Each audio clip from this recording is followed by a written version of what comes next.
On the surface, building muscle and going to the gym seems like a very simple and wholesome endeavor. But the longer you spend going to the gym, the more you understand how deep the rabbit hole really goes. And today, we're gonna break down the muscle building iceberg, all the way from mainstream surface level knowledge to the deep, dark gym cell depths. So at the top, we have basically what everyone knows. Getting into fitness, mostly everyone will know these terms. We start with progressive overload, which is a very simple concept. It's essentially just increasing the weight, intensity, or volume of an exercise, leading to you getting stronger and bigger throughout your gym journey. Progressive overload will most likely happen most during the beginning of your fitness journey when you're first getting your baseline level of strength. Next, we have form, which is essentially how accurately you're performing that movement to get the most stimulus or the best ROI out of that exercise. Hypertrophy training is essentially just the act of optimizing your style of training for the maximum hypertrophy, meaning muscle growth. Creatine, despite what your mum says, is not a steroid. It's a supplement used to increase strength, intramuscular water, even helping brain function. It's one of the most widely researched supplements out there and everyone should be taking it. Next, we have a high protein diet, which is essentially the gym diet and what every gym goer is on. Protein is needed for muscle protein synthesis. It's in the name and everyone should be on a high protein diet. Precisely about 1 gram per pound of body weight. Water intake is also very essential for growing muscle. Our body's made of mostly water, so blanket recommendation, 3 liters. So that's everything at the surface and pretty much everyone knows this. It's the boring stuff and it's the boring stuff that got Will and I our first little bit of results in the first year or two, but it wasn't until we understood everything below the surface that we built the AAA physique that we talk about in every video. But don't get us wrong, just this surface level stuff is enough to get you a really good physique. This is the foundation, and you don't want to get too caught up in all this stuff that you forget about the foundation, because with a shaky foundation, you can't build a house. Next, we have shallow waters. Bulking and cutting. This is essentially just the method of maximizing muscle growth through bulking and cutting phases. Bulking is used during growth phases to maximize muscle gain through a caloric surplus, and then cutting is used to strip away fat and as minimal muscle as possible. This is not to be confused with dirty bulking. This actually got vaulted a while ago. It's not essential for muscle growth. A lean surplus is all you need, and you shouldn't go crazy with bulking and cutting cycles. But I think everyone should go through bulks and cuts to achieve their dream physique. By the way, if you want to learn how to cut, like the 30 best methods for cutting and losing weight, go down in the description and you can get this book for free, 30 shredding hacks. I promise you these are hacks about shredding that no one really knows. They probably go down here somewhere. They're like borderline autistic hacks that will help you get that lean aesthetic physique. Micronutrients and tracking them is just going through the extra lengths to not only track your macronutrients like your protein, carbs, and fats, but tracking all the nutrients you have from your food, the vitamins and minerals, and making sure that's all in check to maximize your health and even some gain. Next, we have pre-workout, which is essentially a combination of chemicals mainly containing caffeine alongside other things like L-citrulline, L-arginine, L-tyrosine, sometimes creatine, depending on how good the pre-workout is and what you want to get out of your pre-workout. But just know most of it is just caffeine and then a bunch of other chemicals. It's essentially just used to get you pumped up for the gym and it fucking works. RPE is rate of perceived exertion. This is on a scale of 10, 10 meaning physically your body couldn't produce any more force to perform another rep. RPE 1 meaning like you did 1 rep. This is a big fuck up. You should be training around 8 and 9. It's widely debated, but you should be training near 10 RPE. Most people realistically probably train at about 5. Volume is essentially just weight times reps. It's just the amount of weight that you're moving. This can be used to manage like workout plans, making sure you're not doing too many or not enough sets or not enough weight. Sleep hygiene is essentially just optimizing your sleep, making sure you're in a dark, cold room and you're getting enough REM sleep and enough deep sleep for recovery. We also have pre and post workout nutrition, which is essentially optimizing your nutrition based around your training times, which is going to manage things like your glycogen, and it's going to help fuel muscle protein synthesis. Stretch-mediated hypertrophy is a big keyword at the moment. It's essentially the term that describes muscle growth at a stretched or lengthened position. There's also a big controversy right now around whether this is a really big factor or not, but that essentially concludes shallow waters. We're going into pretty deep waters now. This is getting borderline autistic. Out here is where you'll find most intermediate gym goers. Yeah, most guys should probably just stay around the shallow waters and above. You don't really need to delve below this unless you have special circumstances. But we all know, let's just be honest, you're not gonna sit at shallow waters, okay?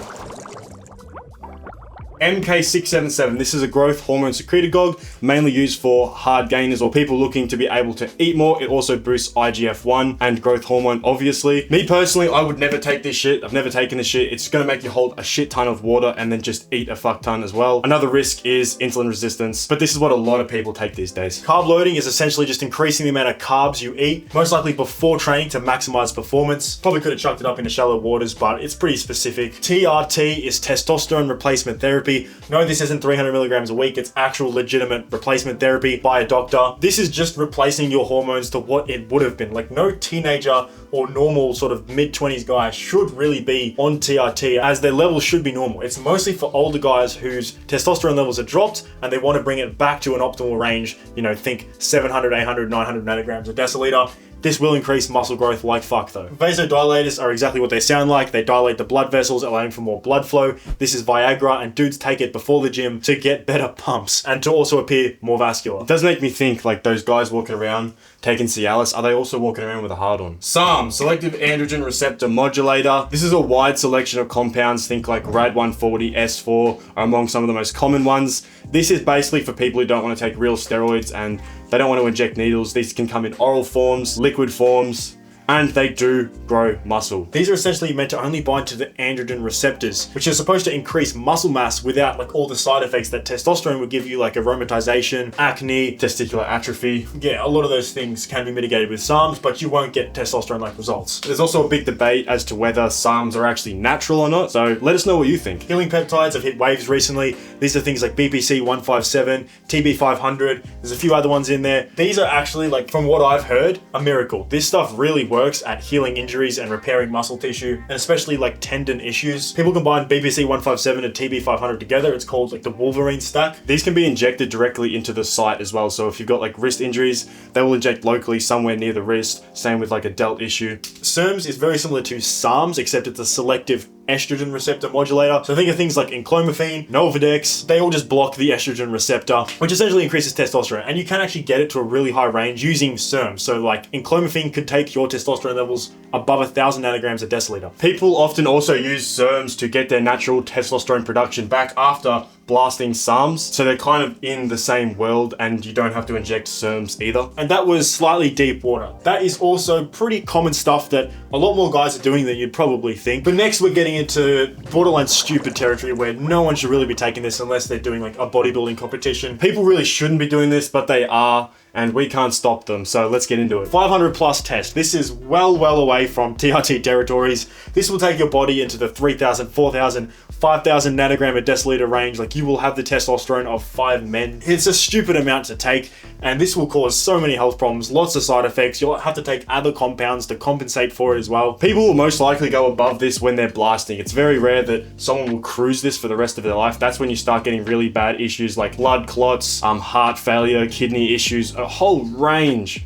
of issues. But it's very common now to stumble across these fitness influencers that are blasting grams of test. All the bodybuilders you see on stage are pushing double this. HGH, this is human growth hormone. This is what MK677 is supposed to raise, but this is just injecting it by itself. A lot of bodybuilders will use this synergistically with testosterone to boost their growth hormone and also have very high testosterone. When you see those bodybuilders with that bubble gut, that's actually what they call GH gut. It is debated whether HGH injections directly cause this or not, but it's pretty understood by now that, yeah, this is a buildup of visceral fat from the use of, well, the abuse of HGH. Yeah, you will grow like fuck on this stuff, but you probably shouldn't touch it. Anavar is a oral anabolic steroid. It's a pretty mild steroid, but it's pretty popular because it promotes like lean, dry gains with not much water retention, and there's not many side effects, and it can be taken orally. It's very popular with female bodybuilders because it's not very androgenic. It won't produce the same sort of masculinization features as something like testosterone. So now DHT derivatives are all anabolic steroids that derive from DHT. So things like Masteron, Primo. Also, I'm going to preface going into this, I'm not a steroid expert. I haven't taken steroids, so I don't know everything about this. I'm going to refer you to more places, more dates. A lot of people, if not like all bodybuilders, are running some sort of DHT derivative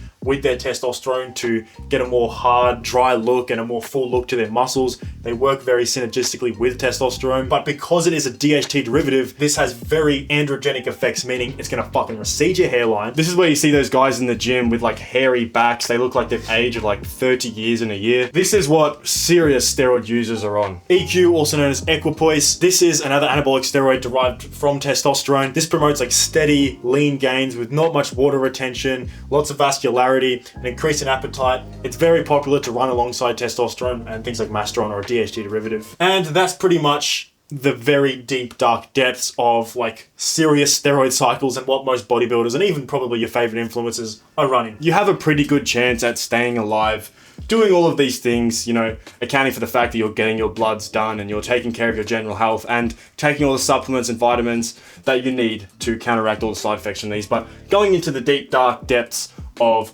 whatever the fuck this is, you really do have a death wish, and it takes a pretty fucked up or heartbroken individual to go this far down the rabbit hole to end up taking shit like this. The whole concept of fitness is completely obliterated here. Do not call this fitness. This is far beyond fitness. This is not fit.